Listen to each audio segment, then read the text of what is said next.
willful evasion of taxes.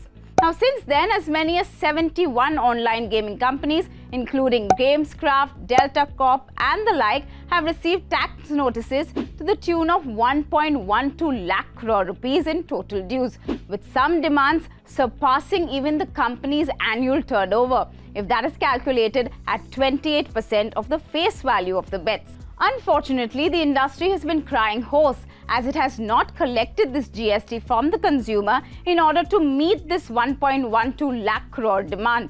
Therefore, there is no ability for the industry to actually pay up these demands. Of course, the gaming industry knocked then on the doors of the Supreme Court, where the matter is still being heard. However, the primary question before the Apex Court is the constitutionality of the valuation methodology as well as the classification of gaming as gambling irrespective of skill.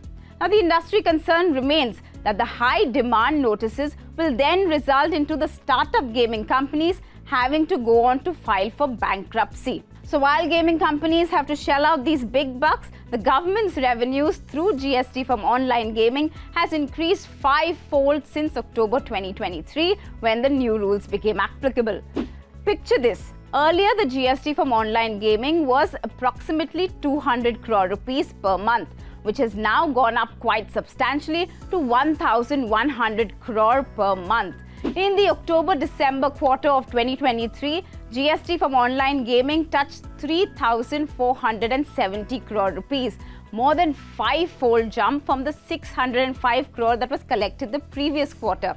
The industry is expecting this contribution to grow by about 15,000 crore rupees annually and additionally a 4,000 crore rupees to TDS in the direct tax regime.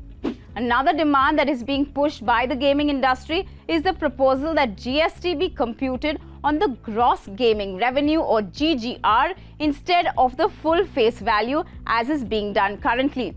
Simply put, the full face value refers to the bet value or the contest entry amount, while the GGR is the difference between the amount wagered minus the amount won. The industry has its fingers crossed, hopeful that when the new government comes to power, the GST Council, when it meets post-June, would have a clarification by going on to drop this retrospective tax and issue an as-is clarification like they've done in the past for various other industries. This retrospective tax demand has not only impacted investor confidence, tax certainty, liability on an entire sector, but also poses the threat to the potential government revenues going ahead.